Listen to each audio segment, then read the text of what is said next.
Hey gorgeous, TayTheMUA here with my first ever TayTorial. I'm really excited to show you step by step how I achieve my signature soft glam look. You ready? Then let's go. I always start with a beauty wipe to ensure I'm working on squeaky clean skin. Then I replenish the skin with the hydrating mist, layering it with a mixture of rich moisturizer and illuminating cream to nourish the skin and promote that glow from within. Because beautiful makeup starts with happy skin, never skimp on the skincare ladies, your face will thank you. Here's a Tay tip. Using a sponge to blend ensures that your products are fully absorbed into the skin. Next, with concealer pencil, I'm spot concealing any imperfections on my model's face that I want to hide. That way my foundation doesn't have to work as hard to even out the complexion. For eyebrows, I simply brush the brow hairs up, then I take my brow pencil and fill only the sparse areas with hair-like strokes. I'm pretty much adding density to the brows exactly where I want it, being careful not to overfill them, making them appear unnatural. I only want to define the natural shape. Now to clean up any mistakes and lift that arch up to the lort, I'll be taking my concealer and I'll place it along the length of her brow, then I'm dragging it down onto the lid to double as a primer for my eyeshadow. Tay tip, be sure to set your eyeshadow primer with translucent powder to prevent any creasing and improve shadow blendability. The eye look I'm creating today can be toned up or down, but always starts with a warm taupey transition shade buffed into the crease. Also notice how I lift the brow at the arch so I can really hug the crease of the eye with my brush. Now in all honesty, after you pop on a frosty champagne color onto the lid, some might say that this is enough for them, and that's great for them. But today I'm being a little extra and using it as a base for my lid highlight to really make the eye pop, pop, pop. Okay, let's warm things up a bit now. With a smaller brush, I'm going to take this toasty fawn shade and really define that crease, building up the color by swirling the brush back and forth to evenly blend and build at the same time. To blend out the edges of the new crease I created, because we don't do harsh over here, I'm going to take my original transition shade brush with no additional product on it and just sweep back and forth in between. Time to contour the eye for even more depth and mystery, because who doesn't love a good mystery, right? To do that, I'm taking a warm milk chocolate eyeshadow and focusing that on the outermost corner of the eye to define that outer eye crevice. Next, you guessed it, blend baby. I told y'all I don't do harsh lines over here. And finally, it's time to shimmer that eye, girl. I'm going to use this sparkly white gold loose pigment on a small angled brush right on top of the lid. To have our brow bone glow for the gods, I'm going to place that same highlight shade at the highest point of the arch and blend with our original fluffy brush for the last time. Now, everyone, hold your breath. It's time for the liner. For this look, I want to get as close to the lash line as possible and wing it out for a nice thin wing.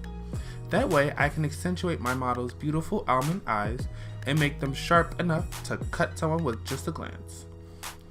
I'm making sure to lift the eyelids slightly to get every nook and cranny. We don't got no time for flaky liner, man. Next, I popped on some flared lashes off camera to complement her eye shape. Now, to achieve a realistic lash look, I'm taking some extra black mascara and coat her natural lashes so they blend flawlessly with the falsies. Now that the eye look is completed, let's prime the skin.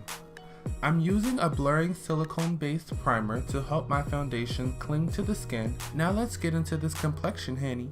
I'm going to start applying from the center of the face with a foundation shade 1/2 shade lighter than her skin tone. By concentrating the brightest color of the face here, I create dimension and slightly reshape the face, making it appear slimmer.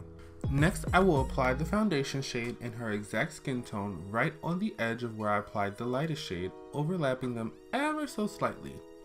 Then, with the lightest foundation shade again, I'm going to paint right under that cheekbone to highlight my contour before I apply a deep golden foundation shade to contour. To blur the lines and connect all three shades into one beautiful complexion, I'm going to take a dense buffing brush and blend the foundation from perimeter inwards. Then, to make sure it stays bright, I'm going to blend the foundation I placed under the eye with a sponge. Ah, simply beautiful radiant skin. Now I'm going to take the same concealer I used to lift the brow with earlier and highlight under the eye, making sure to blend it out to perfection with our handy dandy beauty sponge. I'm going to quickly lock that concealer into place with the translucent powder, ensuring she looks young and fresh for the hours to come. I let the powder set for about 1.5 minutes before I wipe it all away. Next, my secret weapon, a medium golden mineral powder that I sweep across all the areas I set to give the skin a natural satin-like finish. Then we're going to contour the cheek even more because why not? I mean, who doesn't want higher cheeks? With the same crease color I used on the eyes, I'm going to slim down the jawline as well as concentrate that color into the deepest hollows of the face to enhance the natural shadow. Now, using a bigger, fluffier brush, I'm going to bronze the cheek and forehead to soften the contour and round the cheek and jawline while warming the tone up just a bit. A beautiful flush of dusty rose on the apples of the cheeks is exactly what this complexion needs. Going back up to the eyes, I'm going to pop that bronzy contour shade right under the eyes, very close to the lash line to redefine the eye shape and carry that smokiness underneath the eye, making sure to blend that line out with the first taupey eyeshadow I used as a transition shade to start. To finish this look up, I'm misting my model in setting spray. This melds the layers together to promote makeup longevity and a skin-like finish. Now that the skin is slightly damp, I'm going to highlight the cheeks at the highest planes to pop that cheek out with the same loose pigment I used to sparkle the eye. Moistening the skin will also help the highlight not only adhere to the skin, but appear more blinding while melting into the skin seamlessly.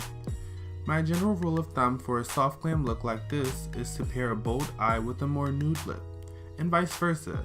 That way it's not too intense.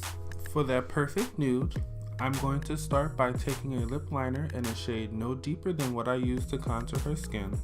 That way I can define the lip shape and create a barrier to keep the lipstick and gloss on the inside of the lips where it belongs and not spilling over the sides.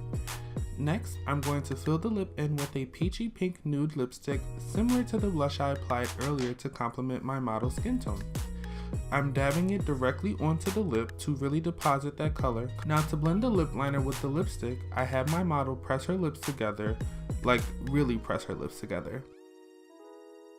To finish the lips off, I'm applying a sheer peachy gloss to tone the pink lip color down and really sell that juicy nude lip fantasy. Finally, to perfect the lip, I'm taking the same concealer pencil I used earlier to clean up any stray lines and define the lip, making them look even more scrumptious. And that, gorgeous, is how I achieve my soft glam makeup look. Be sure to thumbs up, subscribe, and comment down below if you learned something new and what you want to see more of. Thanks for watching, sis. Until next time.